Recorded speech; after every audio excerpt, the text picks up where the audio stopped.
Welcome to Unbound. You're here for conscious chats that go deeper than your Instagram feed, where we ditch the dogma but keep it real. So let's get unbound. Okay, Georgia. Welcome back to Unbound. Welcome back to Unbound. What are we getting unbound on today? We want to get unbound on astrology. Sometimes, I don't know, when I think about astrology, I often think about the mass panic on Instagram about Mercury retrograde. Everyone getting the notifications and freaking out. But, you know, it can be seen as such a woo-woo thing. But you've brought it into your set of offerings. And so why did you decide to do that? You know, I think with anything, with any knowledge, any science, any tool, Vedic astrology, and I'll talk about kind of what that is versus what we might know as Western astrology, is really a science. It's the science of cosmic timing. Now, quite often we don't, because we're so disconnected, we're not really aware of the level of influence that the planets have over us. And I always like to use the example, if we look at the tides, the moon is controlling the tides. It controls and has influence on the water within our system, the mind and emotions. And we know that because around full moon is when people sometimes feel much more emotionally sensitive. There was the term lunatic that was used at a period of time, lunatic, which was, you know, often around the full moon that was going to become more active. So we can't deny that that influence is taking place. I think where we have an issue is we take too little responsibility as an individual. We're like, oh, it's separation, it's all the planets. So we seem to go from one extreme. Either, you know, the separation or the planets are, you know, I bow to them or they're controlling me and I have no role in things, which doesn't acknowledge the inherent connection, the unified understanding that they are also part of our own system, that inherent one unified field of consciousness, which contains all of the planets, which contains me and my nervous system and all the other nervous systems. And ultimately, there is one unified field that is having influence on all the other parts. So there's no separation there. There's no one action that doesn't have an impact on other levels of that unified being and field. And then there can be this over sense of responsibility, which is I'm in control of everything. You know, me, my individuality, I can just control everything and make it all how I want, which is a ludicrous idea when we look at anyone's life. Is everything happening how you want it to happen? There's always going to be a moment. For a while, you're going along, you know, buying into all of that. And certainly individual effort plays a role. You can choose to show up for things or not to show up for things. You can choose to be disciplined or not disciplined, and that's going to have a level of influence. But you can't control everything that happens to you, because then, you know, no one would get sick unexpectedly. No one would die. Everyone's dying. Everyone will die. Everyone's on the pathway to death ultimately. It is not something that any human body or any relative nervous system can avoid. Yet that's sort of the way that we act. It's like, oh, well, if I could control everything, oh, you know, suddenly someone's died in my life and it's terribly sad. But we almost act as if that was kind of a surprising outcome and that we never really wanted it to happen. We never thought about it. We've pushed it off, just sort of ignored it. And we have this tendency to ignore aspects of our experience. So ignore the fact that death is a likelihood. It's not even a likelihood. It's a certainty for all of us. We don't want to think about it, so we'll ignore that. And equally, we'll ignore the wider aspects of our experience, which include the planets. Now, we're kind of at this point in time where there is a burgeoning new layer of consciousness. We're becoming a lot more conscious around a number of things, which would include trauma, the way the emotional, mental, physical body interlinks, what does really generate health and what doesn't. And we're just on the precipice that's going to go so much further than even what we know now. We always think we know everything at a particular point, but it's only going to deepen over time. And along with that has come this surge in interest in ancient wisdom traditions, the timeless wisdom, a surge in interest in astrology and those pieces. But the reason why I have brought it into my offerings and am talking about it today in this, limited series, or the initial series of this podcast, is that it's such a useful tool. And there's a reason why within the Vedic body of wisdom, of which there are many aspects to it, astrology was a natural part. It's known as the science of light, and it's expressed as how the Veda sees. So it's designed to illuminate, and it's the science of illuminating the soul's pathway. We know, we're accepting probably, if we're listening to this, that there is a soul, and the soul is moving through space and time in this body life, in this lifetime. And so when it moves through space and time, then the impact of the planets are there. So it can be really fascinating, and I think really important to understand what are the major influences at a different time, at this time versus, when you look at the flavor of your life, there is different times where things feel smooth and they feel like everything's happening effortlessly and you're rolling along. There's other times where it just feels like it's challenge after challenge after challenge. And so seeing what the flavor of the time is and why that might be there can help put us back in that position of real perspective, which is I'm not taking over responsibility, which often comes where a lot of things are happening that we didn't plan and we realize we can't control. And people will at that point start to say, I'm a fuck up, my life's blowing up in my face. As you said the other day, what am I doing wrong? Why is this all wrong? And because our unique, what we get when we look at the chart, the birth chart is really based on the time and place of birth. That moment in time is not random, as it turns out, because nothing is random in this universe. It's all interconnected. It all has a time and a place and a meaning and a value.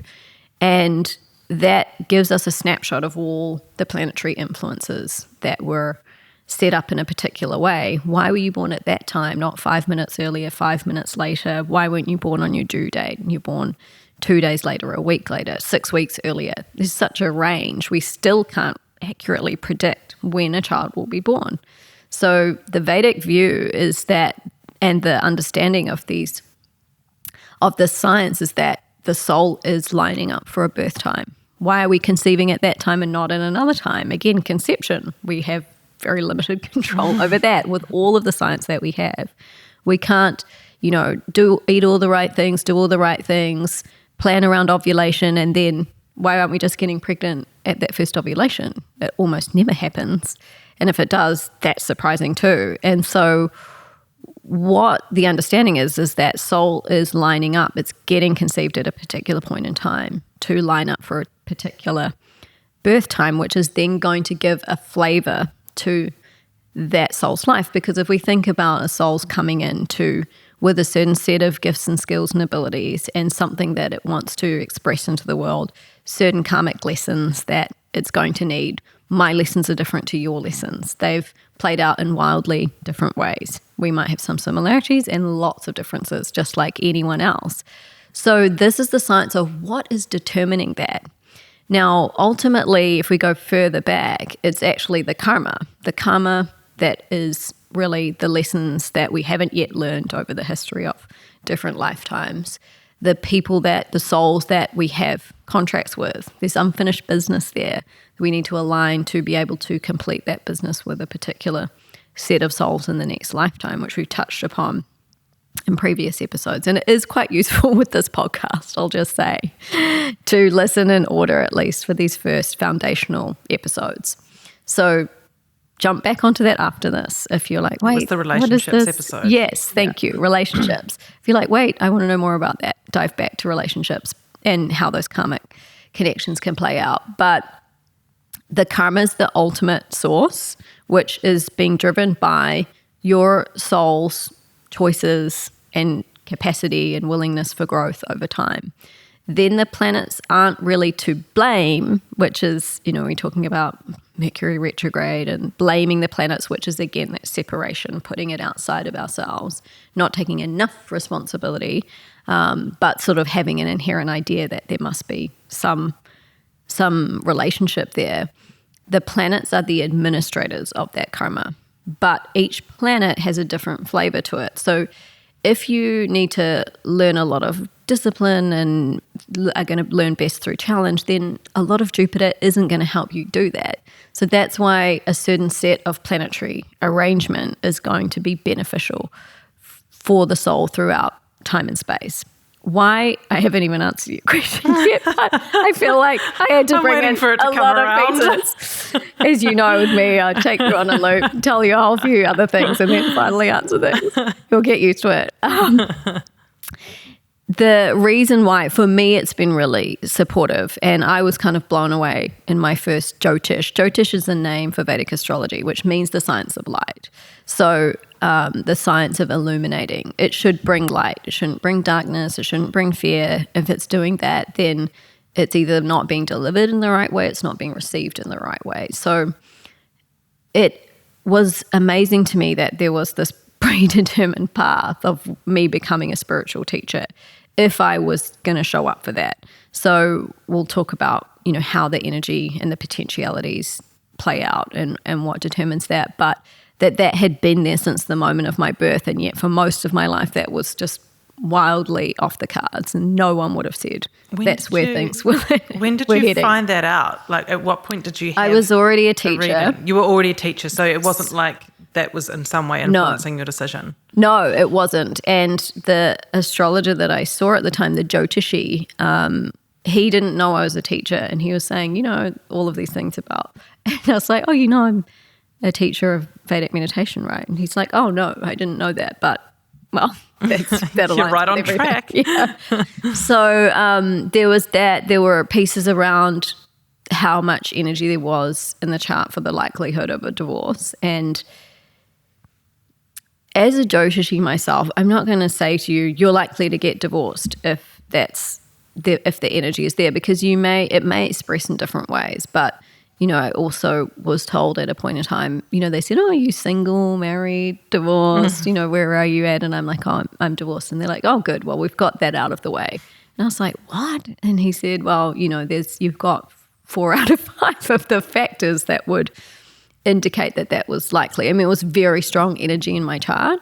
So, being interested in the ethics of things, which I obviously was already kind of being on the pathway to becoming a Jyotishi myself, because I was asking those kind of questions. But I said, well, what would you have said to me at an earlier stage of life? I came to you at 22. Surely you can't tell me you're going to get divorced, because then that would put a whole lot of fear in my mind. And he said the way he would have handled it, which may be different for different astrologers, he said, I would have told you that you'll probably get married after the age of 36, to take your time.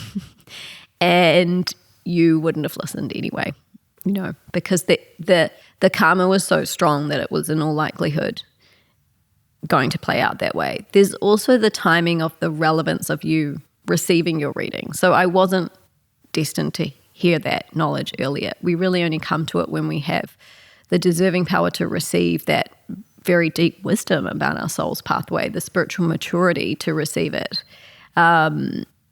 And so I wasn't meant to ask at an earlier stage, where I just would have probably thrown out most of what he'd said anyway in favor of what I wanted to happen mentally, and I wouldn't have been able to see the higher value of that. But I found that all very fascinating. I got very interested in it, and I would kind of go every year or a couple of years where I'd start to think, everything feels like it's changed. I remember one particular, I'd reached out to one of the astrologers that I saw on email saying, something's different.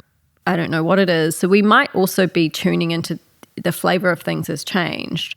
We can take too much responsibility and think we're doing something wrong. But I, at the time, was just thinking I was thinking maybe, am I doing something wrong? But also things feel very different. They'd been flowing. Everything was going so smoothly. And then it felt like it came to a crunching halt. And everything was slowing down and just was going so slowly, and I felt like I was not getting anywhere. And he said, oh yeah, He said, oh, when did that start? And I said, oh, around January. He said, oh, yes, you've gone straight from Jupiter to Saturn. Very different energies. Jupiter is flow, abundance, effortless ease. Everything feels kind of green lit. It's like the snowplow of removing of obstacles is going ahead in front of you.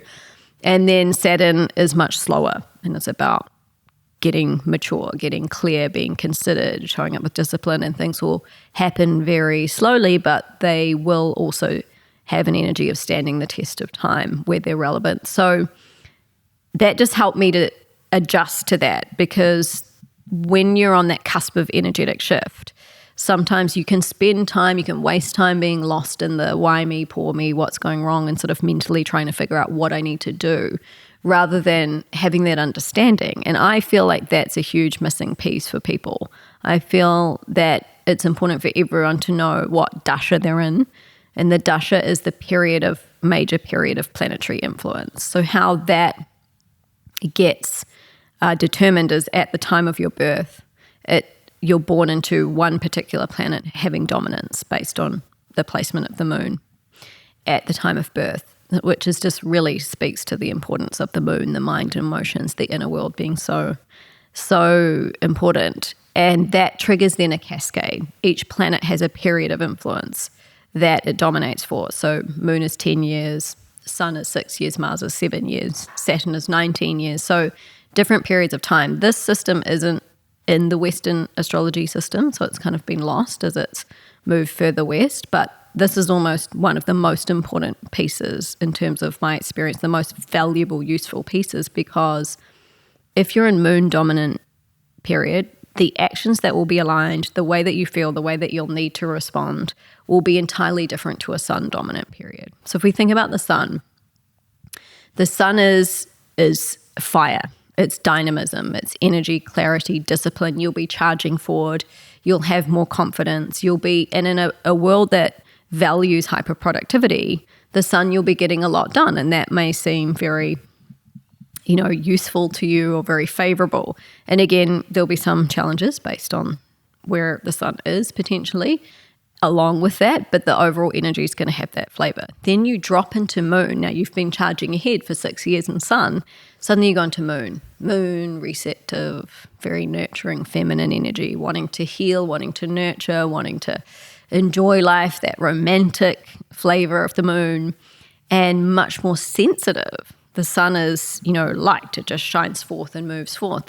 The moon is absorptive. You start to absorb more in the environment. You start to be more sensitive. Your mind and emotions will be more sensitive. And there's a different call at that time, which is to nurture that which you planted in the sun period. This is the supreme intelligence of creative intelligence. It's just beyond what we could conceive of. But this understanding that it doesn't benefit us to stay in sun for 25 years. Why is that period so short? Because it's intense. If you carry on like that, you'll get burnt out.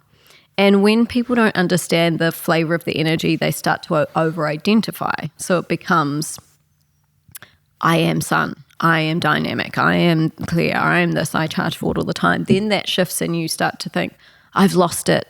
This is what I hear from people. I've lost my drive. I don't know why I can't generate the drive that I did before, and I'm so sensitive and something's going wrong. But the flavor has changed, and they have this contrasting effect where one follows the other for a supremely intelligent reason. But because the contrast is there, like me going from Jupiter to Saturn and this sun to moon example, the contrast can be quite sharp. And so there'll be questions and there'll be an adjustment. And if you're not tuning in, you're going to miss what that adjustment is. So the benefit of astrology, Vedic astrology, is to help you understand and contextualize where you're at. What is the higher value? So rather than decrying moon period and thinking, oh, why can't I charge ahead? Rather, what can I nurture?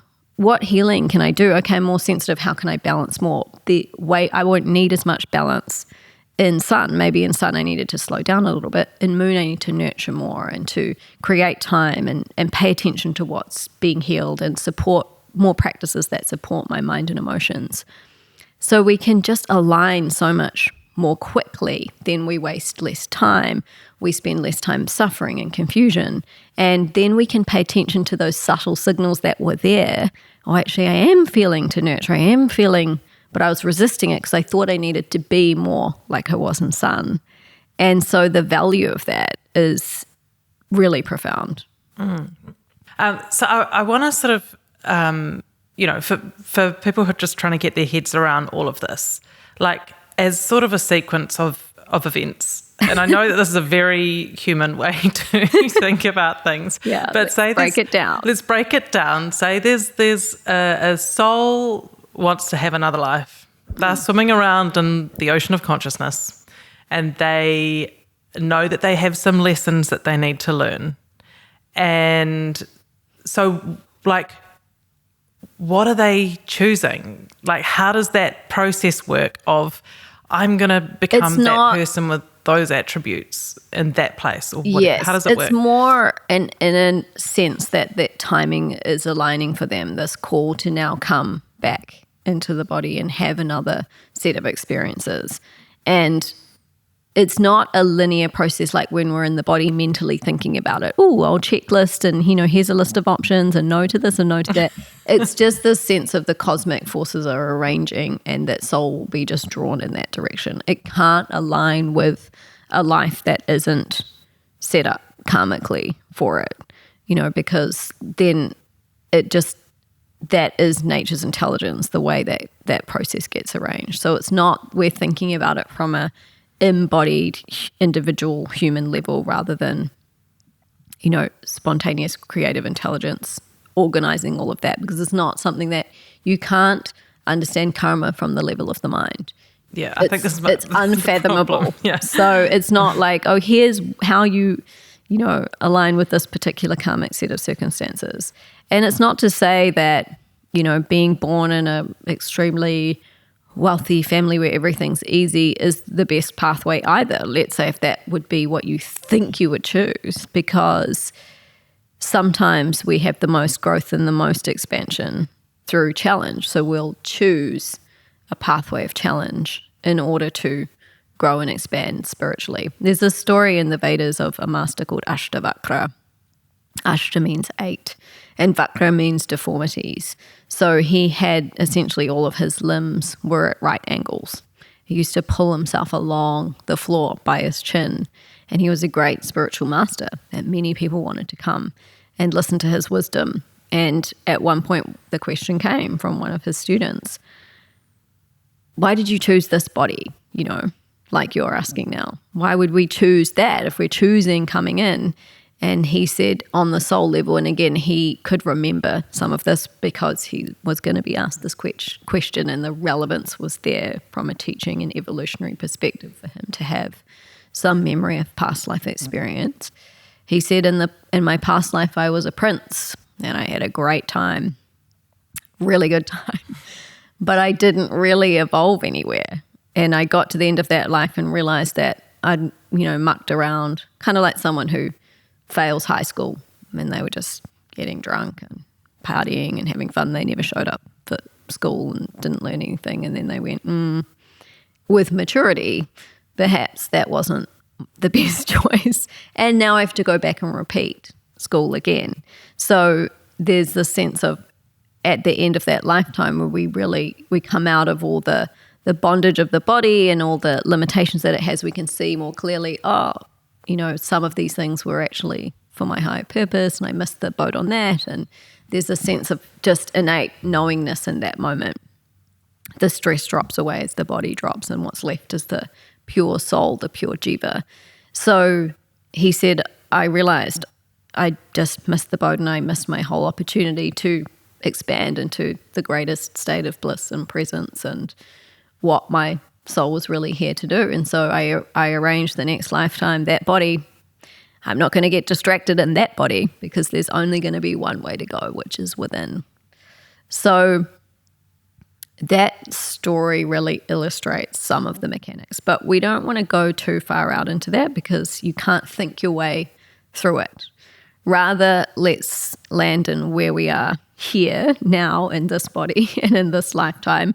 We've been dealt a certain set of cards. Everyone has. Some people have more karma around health problems. Some people have more karma around relationships. Some people it's money. Some people it's they haven't found the job, or, the career comes late, or whatever it might be. These are ultimately vehicles or pathways for learning. And what the astrological chart will do is show up, the karma will show up in those particular houses. So the houses represent different patches of sky, and each patch has a different energetic flavor to it. And this is the great wisdom, that it's not uniform. The whole sky is not just one flavor, and it has a connection with an aspect of life. So this knowledge was essentially downloaded by the great masters, who were in such states of consciousness that they could perceive nature at a very deep level. And so it was through deep observation of nature that this knowledge came about. It wasn't some idea that someone decided, this is how it should work, or I think this. It was a repeated pattern. There's patterns at every layer of existence, but to what depth can we perceive that pattern? And that's what the great masters like Parashara is one of the great fathers of Vedic astrology, who downloaded these instructions from nature, ultimately, about giving us the knowledge. Nature gives us the knowledge, ultimately, of how to expand our own nature, how to be in deeper connection, how to progress. What is the intelligence behind what's happening at any given time? We just need to be able to access it. And so this is a pathway through which we can access that wisdom, which, when used in the right way, received in the right way, given in the right way, can be incredibly supportive. I mean, you had an experience where we love this story. We love the story, when you asked your daughter. Yeah, because when I came to learn about how souls are going to choose who their parents are when they are preparing to come into the world, and I was sort of going along to her. She was saying all these cute things to me in the morning. I was off to drop her off at school. She's like, "Oh, I love you, Mum." I said, "Oh, no, aren't we lucky, And I said, "Oh, why did you choose me to be your mother?" And she goes, "Well, I wanted to be born at a certain time, and you were the only one that was available." And you hadn't said anything to her about all of this? No. Yeah, so she just came out with it. Yeah. Yeah, it's kind of, you're like, oh. Yeah, it was a kind of real anticlimax. I'm like, I feel like you've made a good choice.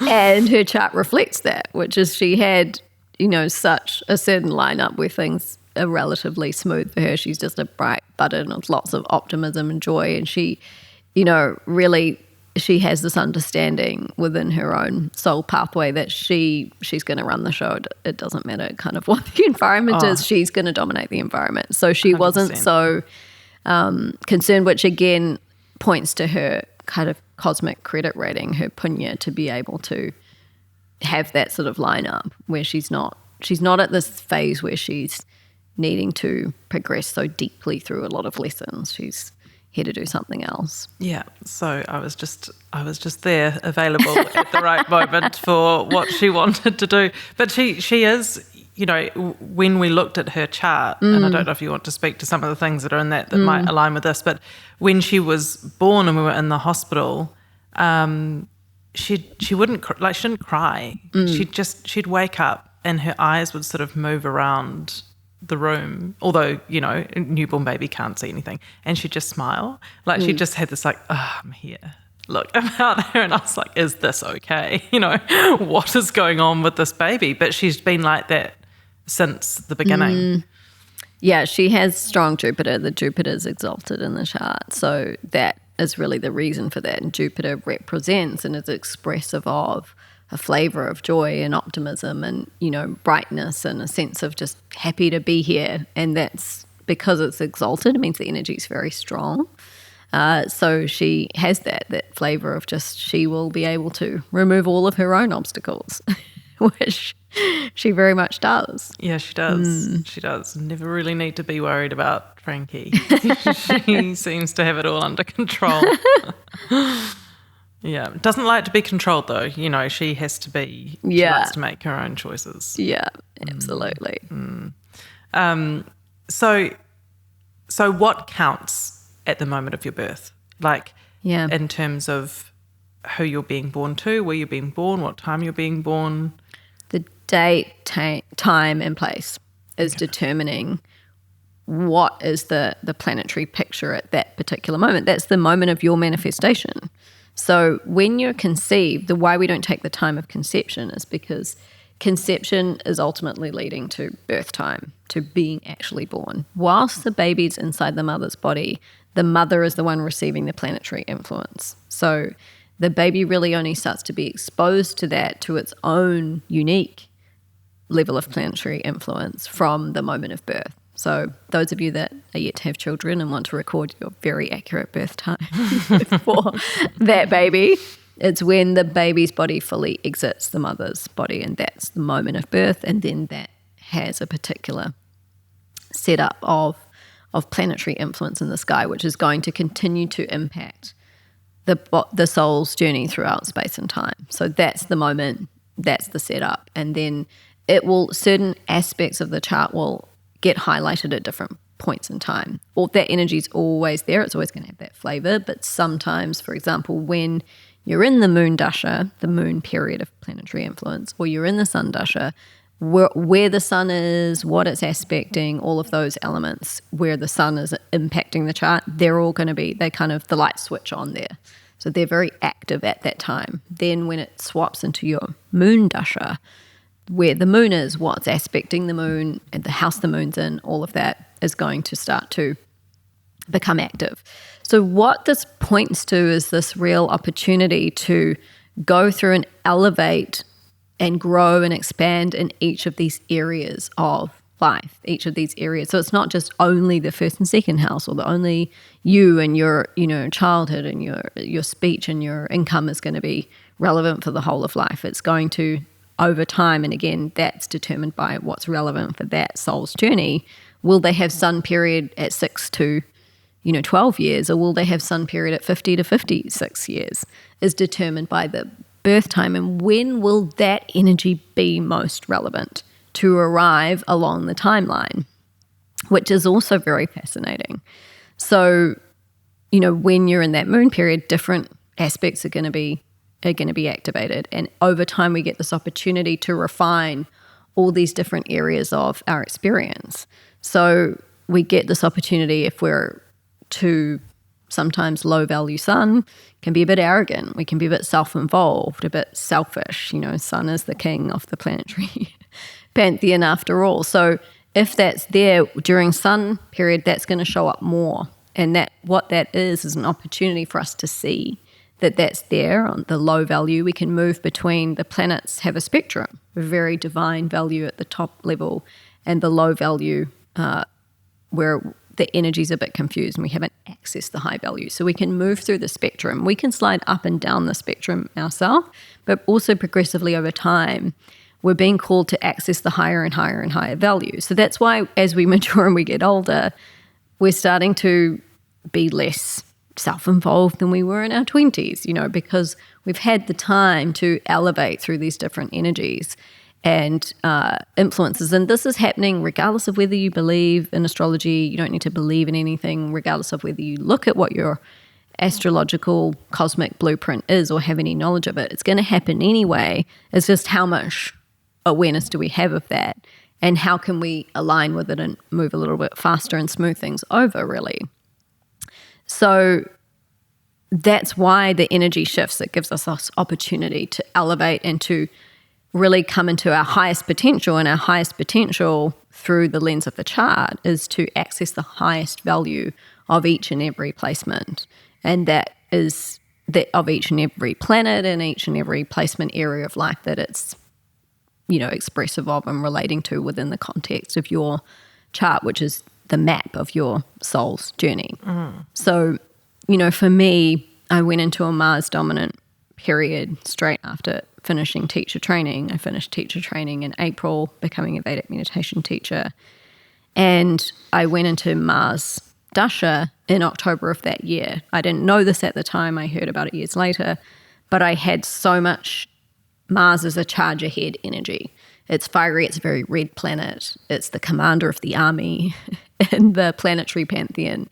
So I charged forward. I built, a whole community. I taught a lot of people. I just put so much energy, and I had the energy, the natural energy to drive into teaching And Mars really at the higher level was about serving a higher purpose and having a lot of energy to show up and really meet the need of the time, staying power, consistency, dynamism, drive. Now, that would have been wasted at an earlier stage of my soul's timeline because all that drive and energy would have been poured into, insurance, which could have been useful, but maybe not as beneficial on an evolutionary level as it was to come. So that's why when we start to be, the more we're in alignment, the more that we're, starting to really answer the call of nature, to really recognize what our role is in things we're meditating, we're tuning into those subtle signals, the more we're going to align naturally with the chart, with the highest value of the chart, because the chart is the pathway to alignment. So because I was already moving in that direction and I was paying attention to those subtle signals, then I really could align with that Mars energy and use it for its highest value at the time. And there were definitely some low value aspects of Mars that I had to learn about myself through as well. And the opportunity was there to elevate through those at the same time as in other aspects, delivering and accessing a more higher value level of Mars. But you can see the relevance at that time, whereas someone else might have Mars come through earlier and then they're going to be, in a Saturn period or a Jupiter period at this age in life. Okay. So the other thing I want to clear up a little bit is, yes. Obviously I've had my chart done and the children's. In Western astrology, I'm a Taurian. In Eastern astrology, I have 3 different astrological signs. None of them are Taurus. Can you explain how the Western and the Eastern astrology is different? Yeah. So Western astrology uses the tropical system and Vedic astrology uses the sidereal system. So there's a 22.5 degree difference. Now, the sign that you know yourself as through Western astrology, if you've been reading your horoscope in the paper, is your sun sign. So that's where the sun is and was at the time of your birth. But because of that degree difference, Vedic astrology will have it sitting often, because each sign is 30 degrees. There's a high likelihood that with a 22.5 degree shift, the sun is moving signs. So what that really points to is essentially we find that the sidereal system is the most accurate. If you take a star tracker out at night, you're going to see the planets in the position that Vedic astrology says they are, the sidereal system. So we find that to be quite accurate. When it comes to levels of importance of placements, the sun is actually in a tertiary position. If you get your chart done by Western astrology, they're still going to go through the different placements and they'll go deeper in the chart than just your sun sign. But what most people know is just their sun sign. We're less interested in the sun. The sun is relevant, but it's not as important as the rising and moon, which take primary and secondary position. The rising sign is really you, how you show up in the world. It's the engine of the chart, and so that is of primary importance. Secondary is the moon. The moon has a huge value in Vedic astrology and Jyotish because that is your mind and emotions. That is how you experience the world. Your inner plane is actually far more dominant in the way that you experience life than the sun energy, which is what you have drive towards and where your passion and drive is leading you, which is important but not as valuable as the first two. Having said that, we're really looking at this overall energetic impact, because your sun could be with the moon, then it's going to have a lot more importance. Or the sun might be conjunct with 3 other planets or 2 other important planets, in which case that house is now becoming very active. That sign's becoming very active, and it's going to have a really strong influence in your life, versus all the planets being spread out and there being no conjunctions. Conjunction means when a planet is together with another planet in the same sign and in the same house. So of course there's a confluence of energy. So it's really about this flavor of energy. So that's why there's no Taurus in those 3 positions from the Vedic astrology system, but we tend to find that people get quite a deeper read on their chart. Like I was in Bali and we're in a shop, and there are a couple of Americans there, and they were looking at these astrological necklaces, and he's like, I'm a Leo, I'm going to get this Leo, but I'm not really sure. And his friend was saying something else, and my friend stepped in and said, I've got an astrology here, you should just ask her. And then I was like, okay, we're going to have to, go through the identity crisis. We realize you're not a Leo. I'm pretty sure that's going to happen. So I just whipped out his chart and had a look for him about what the rising sign is and the moon, and he's actually Gemini rising. He's like, but I really like to perform, but Gemini is the performer. It likes to perform. It will often perform multiple different ways. It has a lot more humor, and he wants to be a comedian, or he's interested in comedy. So he had connected with that sign for a reason, but the reason just coming from a different area than what he thought. So sometimes there's a little bit of an adjustment, but I think as we've gone through your chart and you've seen the deeper understanding and all the placements and how that confluence really plays out, the aspects, you may have a stubborn streak or something, and certain level of earthiness that's coming through. It's just not coming from Taurus. Or there can be, people thought they were Virgo and they're like really organized, detail oriented, but that's because their sun is like really strong, or it's exalted and it likes a lot of detail. It's not because of Virgo. So we can still identify with some of those things. It just might not be coming from where we originally thought. So yes, there can be a little bit of a shift in the signs. God, yeah. And so, okay, so, this is a silly question, but I'll ask it anyway. You're going to ask So it. then if you're going to go and buy yourself something, Yeah. some necklace or something that's going to signify your sign, are you putting 3 on there, or or do you just pick one and then which one?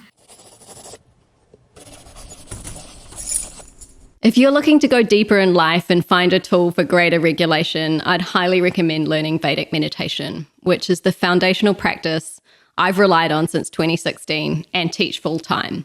It's an effortless practice which uses a particular type of mantra to take the mind beyond thought, rests the body deeper than sleep, and rapidly releases stress. I teach in Aotearoa in Byron Bay in Australia, but can also put you in touch with a local teacher. Reach out via Instagram at GV Meditation or via gvmeditation.com. You'll love it. Well, look, from the Jyotish perspective, what will be most valuable, what will be most effective will be to have a gemstone that balances your chart in a particular way. Yes, it might be nice to wear a little lion or a little crab, but it's not really doing anything. It's just that you feel, an affiliation with it. And then you could choose, probably less so the sun, more I would recommend the rising or moon sign. But we have this, one of the great parts of the Vedic astrology system is there are actual remedies to help soften certain energies that are playing out in quite a hard way, and to amplify other energies that will be more supportive, that might be a bit weak in the chart. And so one of the ways that we do that is through gemstones. So gemstones are very ancient technology. Nature created them, and then over time we lost the knowledge of what their true value really is, other than just looking nice and having that monetary value, because they're very rare. But they hold energy, they channel energy, they're connected to different planets, and then they can channelize that energy into the physiological system by wearing them in a particular place in a particular way. So they're always set with the stone open on the back so that the light can travel in through the stone, hit the skin, and then be channelized through the system. So there are certain houses and planets we wouldn't want to strengthen in a person's chart, and that depends on the chart. So there's not a blanket, we'll never strengthen this.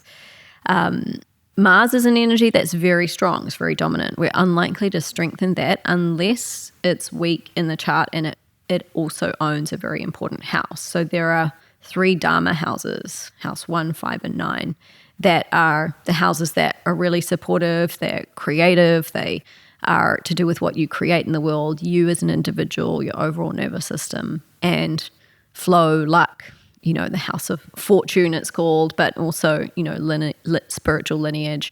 And so those Dharma houses are the only ones we really want to strengthen. Other houses can flip-flop between being supportive and providing a bit of challenge. So we're not going to amplify challenge. That's not going to be useful.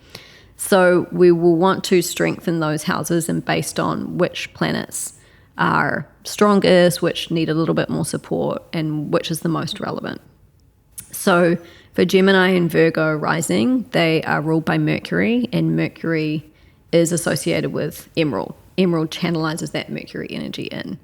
Mercury also rules the nervous system. So Gemini and Virgo are very sensitive signs. They will have sensitive nervous systems and will almost always recommend that they wear emerald, which is why I wear emerald, to help support the nervous system and strengthen that first house.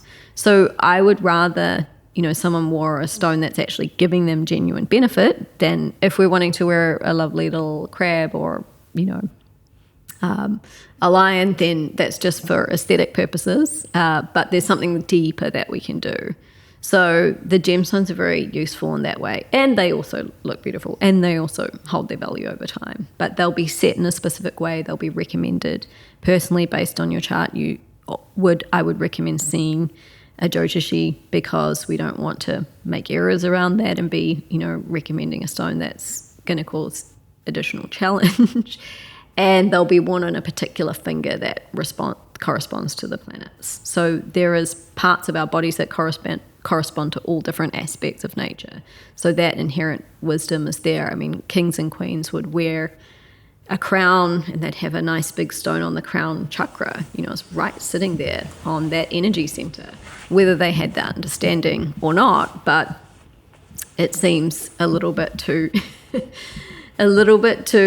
obvious to be a coincidence that was being worn there. So they've always been prized throughout history. They take a very long time to form in the earth. They hold a lot of natural energy that's been undisturbed by humans, and so they can hold that energy and vibrate that into the system, which is also a really beautiful thing. If you're, getting engaged or you have a special anniversary, you just want to choose a lovely piece of jewelry for yourself. Why not make it something that's really working for you, that's balancing and enhancing life in certain ways? So that beautiful wisdom is also coming through now. And you're talking about, coming into the world with certain gifts that you are going to express at some point. So if people are not sure what direction to take in their career, is this something that they can look to help make decisions? Yeah, I think quite often when I talk to people on doing their chart, there'll be some feeling already around certain directions. I'm thinking about this, I could do that. And it can just be useful to help reflect back what is aligned for them and what is aligned at this particular point in time. Quite often there's always already a sense there, but they're just not sure because there's either too many options or it's leading them in a direction they weren't expecting. And it can be quite useful to hear, from a completely independent source that actually is already showing up in the soul's pathway. And they might, it might support them to move more readily into that. And I've used that a lot for myself, where I'd just be feeling certain things. And then, when I would get a reading done, they'd mention a couple of things and it would help me charge ahead more in that direction, because I could already feel the charm was there, but maybe I wasn't going to activate it as much. Maybe I wasn't going to lean in as easily. And then I'm like, okay, done. I know that that's going to be aligned. So I'll charge forth and move past any little faint kind of doubts that I might have or questions. I don't need to use the mind. My feeling was already there first. The primacy of fine level of feeling is always, I will always emphasize that, but it just clears the way a little bit. It's supportive to reflect back to you what, you already had a feeling for. So how often should you have your chart looked at? I mean, really, whenever you feel that call, and that could be, once and then never again, or you might find you thought you weren't going to have another reading and then something happens and you get that fine level of feeling. It means that nature's directing you to that wisdom to support you on the path at that particular point in time. Probably a minimum of every 6 months, maybe around annual is probably a good sort of rough guide to really go deeper on the flavor of energy of the time. The first reading will really go through you, your unique gifts and skills and abilities. And I've seen that draw out for people a lot of things that they weren't really valuing, like their intuition, how bang on that is. I remember particularly one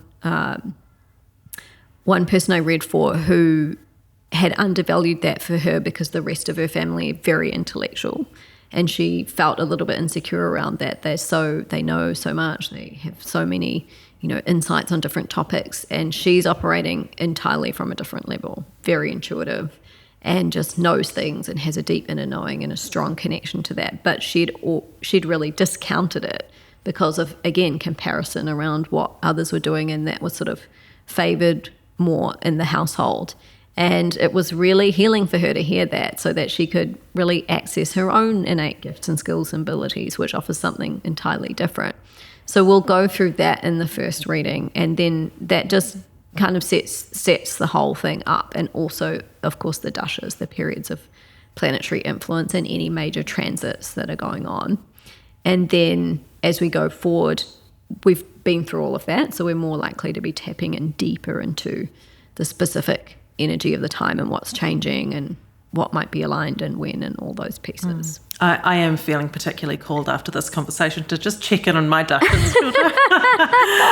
You mentioned, I think you mentioned reassurance there, and that made me think about, I had my children's charts done, and as a parent, I found that incredibly reassuring because, the intuitive feelings that I had about how to parent each individual child were just so reinforced by doing that and really understanding who they were and how they present in the world and what their needs are.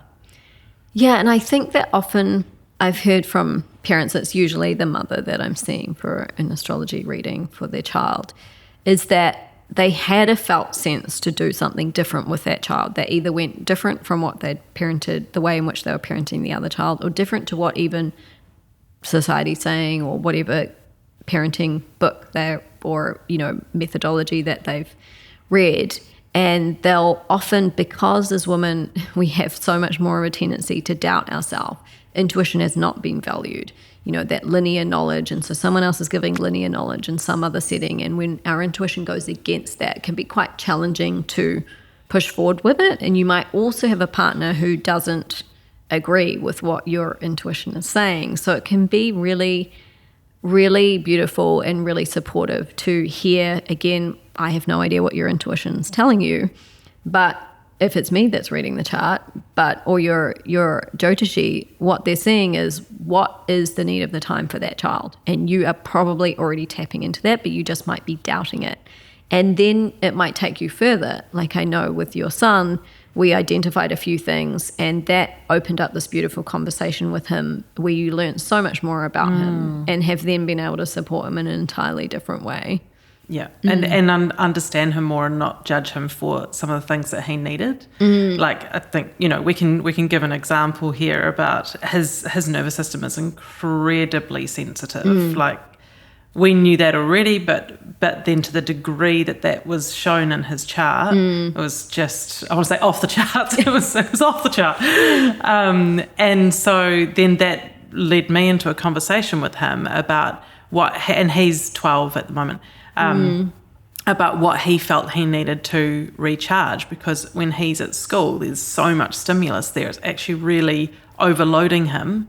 And then when he comes home and he actually just wants to tuck himself away and cuddle a cat and be quiet and be on his own, and I was kind of having this feeling as a parent like, we should be out doing things, and am I giving them enough experiences, and he should be out being active at this time and being busy and doing, And then I was just so reassured by understanding that, in fact, what he needs is to really just be in isolation and decompress. And that's the word that he says that he uses. He's like, I need to be in isolation. So when he comes home from school, that's what he needs to recharge. And I was only able to have that conversation because we'd looked at his chart and I'd come to understand him and his makeup a lot better. And then it meant that I could sort of put aside the shoulds of parenting and really tune into what his individual needs are.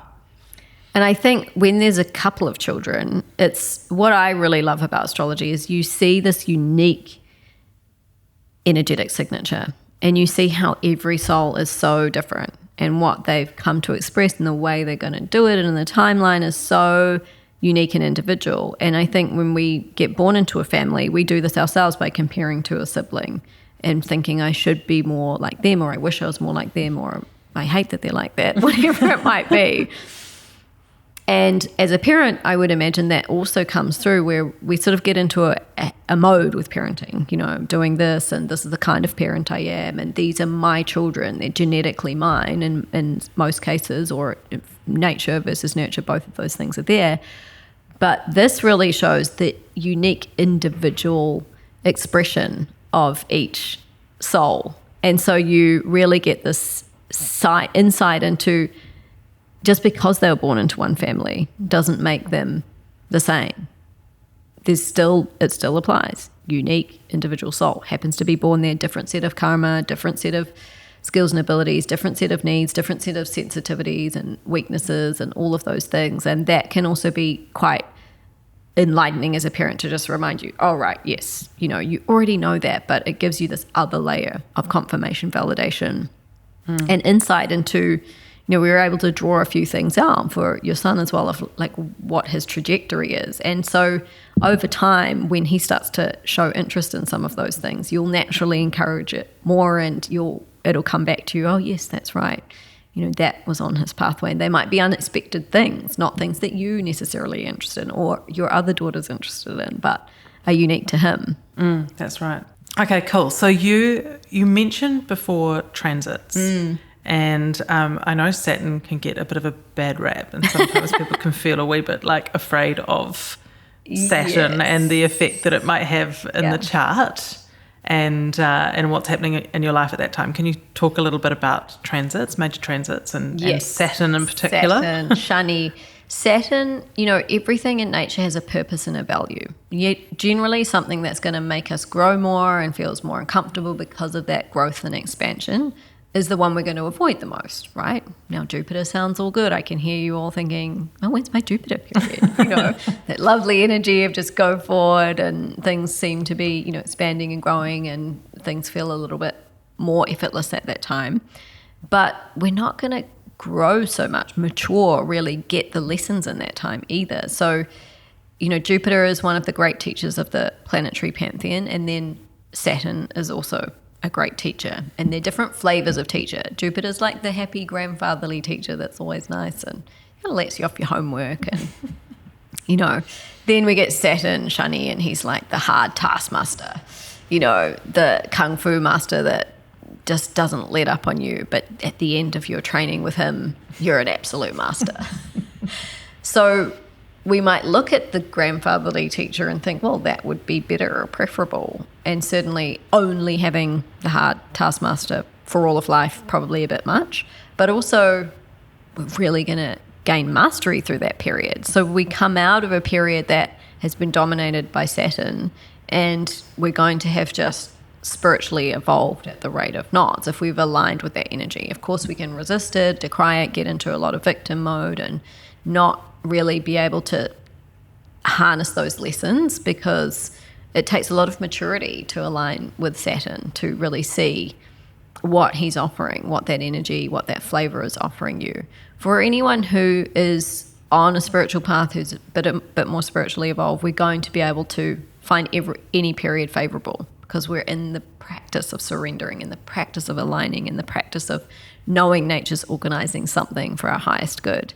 Might not be our preference at the time to have kind of a series of challenges of somewhat intensity. It could be there, depending again on your chart, the way Saturn's playing out for you, the placement, all of that. But Saturn's going to be Saturn. Every time you go to that Kung Fu master, he's not today going to be like, oh, let's, put the cookies out and, have a little bit of time off. You're out chopping concrete blocks again for hours and hours and hours until the hand bleeds, He is going to do that, but he might be more comfortable in certain spaces. If he's at home in his environment, he's more likely to, maybe you get occasionally an early mark here and there. But if he's staying in some accommodation he doesn't really like, he just wants to get home, maybe he's a little bit more harsh. So there's different ways that the energy will express. But ultimately, Saturn is one of the great masters of spiritual maturity. It really evolves us. There are a few ways Saturn shows up. There is a period of influence of Saturn,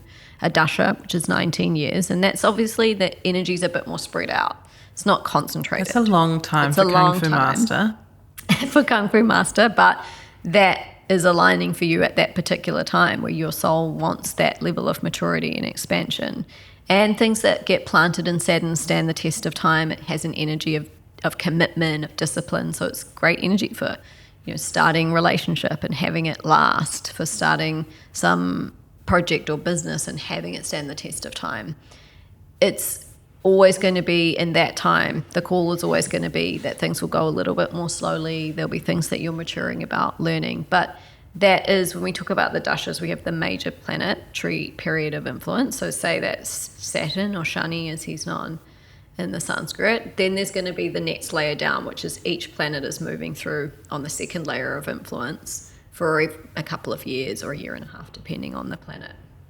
So it's Saturn first, then another flavor. So that's always shifting as well. So it's not just purely colored by Saturn. You're also moving through different aspects of the chart. Different energies are showing up, and their combination with Saturn is going to create a particular effect. The transits of Saturn, the two main transits, one being Saturn return that we alluded to in our other episode, which is when Saturn returns to where he is positioned at the time of your birth. So let's say Saturn's in your 10th house of of work, and the way that you express outwardly in the world in that way. And you come to 28 to 30, so Saturn's moved, his whole transit is about 28 years, comes all the way around, and now he's sitting back where he was at the time of your birth. So it gives that energy is strengthened a little bit. He's not in some of the other spots where he's sitting there, he's coming back to that home spot, so has a little bit of dominance. And because of his transit being that amount of time, for everyone at 28 to 30, they're going to have Saturn return. Just depends on the degrees of Saturn being in that house, in that position. So that is a time where most people will start to question things. They'll start to realign. They might let certain things go. They might have some challenges which mature them. They might find that things that aren't relevant get stripped away. That's a relevant process. It's nature's corrective mechanism to get you back on track. The great teacher comes along and says, well, you haven't been doing your homework. You haven't been doing this. You're not doing this. Get on board, get on board, get on board. Now, that is something that happens for everyone. So that's an important transit of Saturn. And the other one is the 7.5 year transit, which is probably the most dominant influence that we will have of a planet, because Saturn is a strong planet, very strong planet, and it's the transit across the moon. So there are 3 houses that he'll transit in that time: the house where the moon is, the house prior to the moon, and the house after the moon. And the moon is mind and emotions, so that we're going to feel the impact of that more because it's transiting across the moon. So this is called Sati Sati, 7.5 years. Now, it aligns with this idea of, people say 7 years of bad luck. It tends to be Sati Sati, but it's not really bad luck, and it certainly doesn't always play out like that. But there will be a pressure in certain areas to cause you to have to evolve. So when I look back on my study period, there was some real challenge. I didn't feel as buoyant as I might have felt at other times, but my spiritual evolution was off the charts. And, that when I look back, I'm so grateful because I learned some very important lessons. Also the planet of karma. So we're completing homework assignments that we've kind of put off. Saturn comes along, get to work. These things have to play out now, which is for our highest benefit on the soul level. If we're wanting to just have a good time and everything to go well, then of course we're not going to enjoy that period or look forward to it or really even appreciate what the higher value is. But if we're talking about the soul's pathway, it's going to be one of the most potent periods actually, for that reason. So we don't want to get into this low-grade view of anything when we know it's creative intelligence, it's extended self, it's only working for our highest evolution, and the planets are ultimately only delivering our own karma that we already earn. You can't have an experience that you haven't earned already. So it's because we don't understand the mechanics of karma, we can't see back far enough why are we having these challenges, why this, why that, why me, everything was going well and now having to sell a few things off, or I'm going through a financially challenging Getting period. divorced. Getting divorced. I'm having these difficult relationships, and other friends of mine are not. This is your unique pathway. If we get stuck in the victim mode and decrying, getting caught up in the storyline, we're not going deep enough within, then we'll find it more challenging. So again, can be really useful in those crunchy times to see an astrologer that can give you actual remedies to help support you on that pathway. And meditation is one of the best remedies for almost all of the planetary effects, because it helps you to gain clarity. It helps you to regulate. It helps you to perform that primary dharma of going within, that primary purpose of establishing relationship with self, deepening the vertical relationship, lessening the importance and the impact of the horizontal relationship with life, meaning what's happening to you outside on the external plane, so that you can go deeper within and then allow that which is expressed outwardly to be more aligned, to find more smoothness in it, to find an effortless pathway forward, and to not have it be the source of your validation, your worth, the purpose of your existence, or your happiness or fulfillment, which we can only ever find inside. So understanding these transits, where you're at with them, when they're there, very good time to be getting, the science of light, illumination, Jyotish around that time. I think one thing that was quite helpful for me, because I actually had my first Jyotish reading when I was 2/3 of the way through Sati Sati, and it really depersonalized what was happening for me, because it felt like my entire life was blowing up in my face. Like everything changed. Everything changed. And it doesn't always hit that hard necessarily. I wanted to be really thorough, clearly. But if to the degree things are out of alignment, that is to the degree to which they'll change. And I think you'd probably say now all of that was for your highest good. You're actually grateful for most of that change. But it was pretty intense. Yes. It was pretty intense. Not your favorite period of life. It wasn't my favorite period of life, but it ultimately, led me to the most aligned that I have ever been. And how does living that feel? the most aligned life. So great. So great. Because, there was this moment during that time when I sort of had this moment of clarity, being like, what am I doing here? Like, what life am I living? Like, this doesn't belong to me. This is everything was just felt so out of alignment. And then I was like, strong compulsion to make big major changes. And the alignment, when we're talking about alignment, what is that? It's alignment with your soul's purpose, which is in alignment with nature's intent, with creative intelligence. So it's not in alignment with what you thought you should do, what everyone else is doing, what your parents or partner wanted you to do. It's in alignment with the soul purpose. And that's why exactly how you describe it, where you say, I just felt like I'm not living my own life, but you needed a certain degree of awareness to even be aware of that. And then it feels so enriching and just so true and so freeing when you actually come onto the pathway of what you're truly destined for, what's really in alignment. And whatever that is, could be absolutely anything.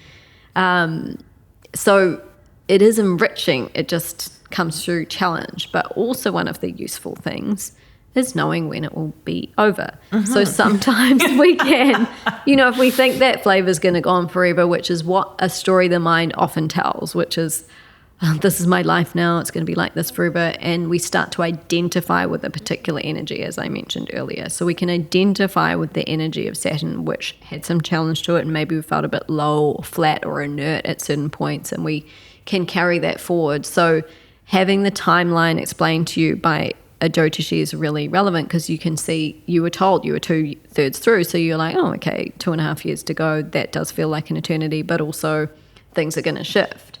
And even at the start of Sati Sati, to know that whilst it might have its challenges, its intensity, it still is only going to last for this amount of time is really useful to know. And also when you come out of it, not to carry the energy forward unnecessarily, which is also something that I see as an astrologer, as people still feel like they're still that energy and they haven't realized it's shifted, and they can kind of step out of that. It's not them.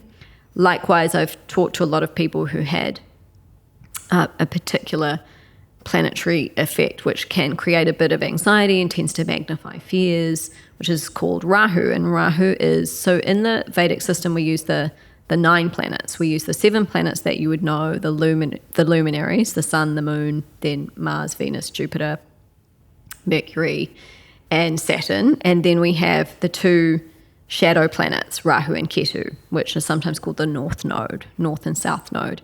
And they're not planets themselves, they have a particular energetic impact in the sky, and they have quite a karmic value to them. They have a strong influence, and Rahu is a planet which we can have a transit of Rahu, or we can have a Rahu dasha, period of influence of Rahu, which will tend to magnify fears. If you let fears run, they can grow a lot bigger, which can create anxiety, tend to get overwhelmed, things like that on the lower value. On the higher value, very expansive. This opportunity to really have a revolutionary level of creativity, to break out of bonds, to revolutionize certain areas of life, to spread knowledge, to expand a mission. So if you're really on a particular mission in life, Rahu energy, very useful for that. But will you need to balance certain things? Yes. So I had someone this week who had been in Rahu. She was born in Rahu. So the first 18 years of her life, the period of influence, the dasha of Rahu's 18 years, had a Rahu flavor to it. So of course she grew up feeling like she was very anxious. There were quite a lot of things that happened in childhood that happened as a result of that particular karmic flavor, and she had sort of identified herself as being quite an anxious person and having a lot of kind of overwhelm and inner anxiety. And then she realized as we went through the dashas and how it's shifted that energy isn't there as strongly, but she'd still, because it happened through her formative years, had really identified with it. So to depersonalize and create that distance from that, and to really let an energy of the time be in the past and be really within the energy that is here now, and to let some of that fall away, can also be really useful and healing. So often it's the carry forward of an energy that has already ended. I want to talk a little bit about relationships. Oh, yes. What can our charts tell us about the kind of, and I guess I'm really talking about romantic relationships and partnerships, reference divorce, so obviously a significant one has come and gone. But can you see, does the chart show you like how your relationships are going to be, or when you might meet someone significant? Yes, that can be seen there. Firstly, what it's going to show is what is your relationship with yourself. First house, you, is reflected into the 7th house, the relationship house, which sits opposite the first house for a reason. Because how you are with yourself is going to be how you are in relationship. So the chart also is a life map for how to navigate life in the highest possible way, which tells us that first we need to tend to our relationship with self. If you have a lot of complexity in the 1st or the 7th house, then relationships will have a level of complexity. It's a pathway for learning that you've chosen in this lifetime. And there's nothing wrong with that. It just is, that is the way that your karma and energy is expressing. And you will already probably know that by the time that I or another astrologer sees you. It won't come as a surprise. So it will show certain tendencies. Some people will have a much more tendency to be very harmonious in relationships. They're very easy for them. And they have a very harmonizing presence in relationships. Certain planets, some of them aren't the best energy for relating. Mars, commander of the army, fantastic if you want to get things done, if you want to charge ahead, if you want to lead, if you want to have clear, direct, commanding speech, showing up, energy to show up. Just absolutely we need Mars energy. It's not going to serve you well if you don't have much Mars in the chart, because you're not going to be able to get anything done. You won't be reliable because you can't show up. So we'd want to strengthen that if the energy was really weak. And there's lots of ways to do it. We can do it through gemstone if that works. We can also do it through mantra, through breath work, through certain activities that will draw the Mars energy forth. But Mars in a relating scenario being the commander of the army, does that really feel like that would really be the best energy to relate? So if there's a lot of Mars energy showing up in a relationship house, then that's going to need to be refined. And there's the beautiful thing, it's not like, oh, you're just like that, so you're going to struggle with relationships. But there are ways, remedies that are so useful to first recognize. And again, that energy will mature over certain ages. So it depends what age I'm seeing you. Are you 20? Are you 40? Are you 60? And are you in a Mars dasha? Well, then it might be showing up a little bit more and you'll really be learning the lessons of that. Or you're already a very evolved soul, because here comes the most important piece of what determines how the chart will express, is the maturity of the soul. So we can have a chart where there's not a lot of natural flowing energy, but the soul is very, very big, very mature, very advanced. Then they're going to instantly be able to access the high value of all the placements and turn that chart into an absolutely powerhouse chart. Or equally, we might have a lot of what could have the potential for a lot of really powerful energies that could be very supportive, but the soul is not very mature, and so it's going to naturally come in at the low value of even a placement that could be in general quite supportive. So the soul is determining how it accesses the chart and at what level of maturity. So if you're a very mature soul, you might already be naturally aligning with the high value of Mars, which means you show up as this person who's ready to serve and show up in the relationship. You're always going to have an element of wanting to serve a higher purpose.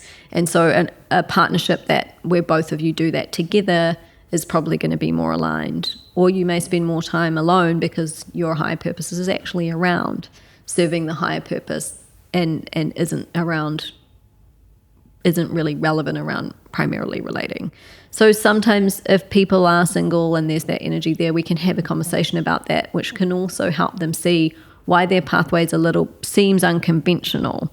It isn't matching up with what people expect or what they expected of themselves. But then we can see, what is the soul really up to here? There is a higher purpose to this, and they can put more energy into that rather than constantly thinking it should be something else, it should be something else. So I think that can also be really useful to understand that as well. But can you see when like relationships are coming? You can see when there's periods of likelihood that, that energy is going to be online. Yeah, you can see all of that. This is something I want to say as well, is that the way I've been trained and the way I practice astrology is not around prediction. And sometimes people are disappointed because they want a prediction, like your question. It's they like, want to know what's happening next when I'm going to get a relationship. And there are certainly times where I've gone to astrology to want to get that, but I don't think it's that useful. One, that it's definitely a science and an art, and predictions aren't always going to necessarily play out. The energy can play out in different ways. And again, that's up to, how the soul's expressing, how that energy is expressing. It's going to have a flavor, but how it specifically expresses could look different. So there's an accuracy piece, but also, why are you wanting that? So I'm going to call you into a higher level when you come, in that you're getting attached to something happening and wanting that to happen in order for your life to be better, for you to have more value, for you to feel happy. And so we have to understand it's a spiritual science. It's not about just getting what you want, which is what predictions are really about. You're either going to, if I gave a prediction, get hyper attached to it and disappointed if it didn't play out, or be afraid of the prediction because it didn't give you what you wanted, and then it's causing fear, which is not Jyotish. So this is the reason why, in the way that I practice it and the way that I've been trained, is not predictive. I can tell you there's a potentiality around that, there's a flavor there, but let's also talk about all these other pieces and how are you connecting with yourself and all of that deeper piece, so that we're mature in the way that we approach the knowledge, the way that I deliver it and the way that you're receiving it. So you're not getting hyper attached to one thing, because that is not dharmic. That is not in alignment with, teaching at a high level, sharing something at a high level in a mature way. That's in alignment with the deeper meaning of things. I see your point. That's very mature. No, but the other thing I wanted to ask about relationships was, say you are seeing somebody. Yes. and you want to know maybe how aligned, just to use some really mature language, like how aligned you two might be as souls. Yes. So, yes, we can do compatibility readings. So what I would recommend is you have an individual reading first, because what is most important is you understand yourself. You understand your unique challenges, your unique gifts and skills and abilities when it comes to how you are with yourself, and then your capacity to relate. Then also your partner has their own individual reading. And then we come together and we'll read the compatibility, which can really give a deeper understanding of why someone might show up in a particular way. What is the high value of it, and what is the low value of it, the way it might impact the relationship. And it can bring about a beautiful sense of empathy, a deeper understanding of your partner, which creates space for them to show up in that way, because there's always a higher value. Say that Mars energy we're talking about, that they may be delivering and showing up in lots of different ways, and then sometimes it's dropping into the lower value, becoming a bit commandery in the army, and that gets frustrating for a partner, creates a little bit more conflict, let's say. But they couldn't also be showing up and really serving this higher purpose if they didn't have that energy. So it's not about let's not make it wrong. It's about how can we refine it. And one thing I like to talk about in the readings is these are kind of like horses that you need to learn to ride. And some of them, we went horse riding yesterday, and you see this range of horses, right? And some of them you get on, just anyone can ride it, and it's pretty much going to end up fine. And other ones, you're going to need a lot of skill to be able to manage that horse, either to get it going or to stop it from going too fast where you don't necessarily want it to go. So if you've got a strong energy like a Mars, it's going to need a lot of mastery to ride it and to learn, which you'll learn over time, where to let it run and where to rein it in a little bit. And so you can start to sense these different aspects of yourself. Like one chart that I read, which was really interesting, where she, in her workspace, is showing up literally, in one way, very sort of leader, commander, charge forward energy. And then in her home environment, which sits opposite that, so much more nurturing, much more Cancerian, literally opposite energies. And I said to her, goodness, you must just feel like your work people have no idea what you're like at home. And your home family must not see, though they might have heard about it, but you show up entirely different, like two sides of the coin at work. And she's like, oh my God, I can't believe you've said that, because I've always felt that there was something wrong with me. We always go to there's something wrong, because she said, I feel like two different people. Over here I can be like this, and over here I'm like this. And I said, well, the great news is actually the way that you're operating, if they were flipped around, you might have a little bit more challenge, but also it would be aligned for you. So it's really beautiful to see that and to understand, where these energies are, where they might need to be pulled in, how to refine. So in a compatibility reading, you just get deeper insight, which should breed deeper acceptance, compassion, and also a pathway forward to how to navigate and how those energies match up with each other. Like, are you both charging forward? Is one not charging forward and the other one is? Or, who's playing the harmonizing role, and who can maybe, refine back and work on a bit of patience. And these are things you might already know, but it's going to be probably a deeper lens and just another way of looking at it. Yeah, that's beautiful. I want to ask another silly question, but I feel like it will be out there. So say that you are thinking about dating someone. You can't finagle their birth time out of them to check in. Not recommended. So it can only be done with the permission of the person. So you would have to ask for their birth time and tell them why they're giving it, and then we can do the reading.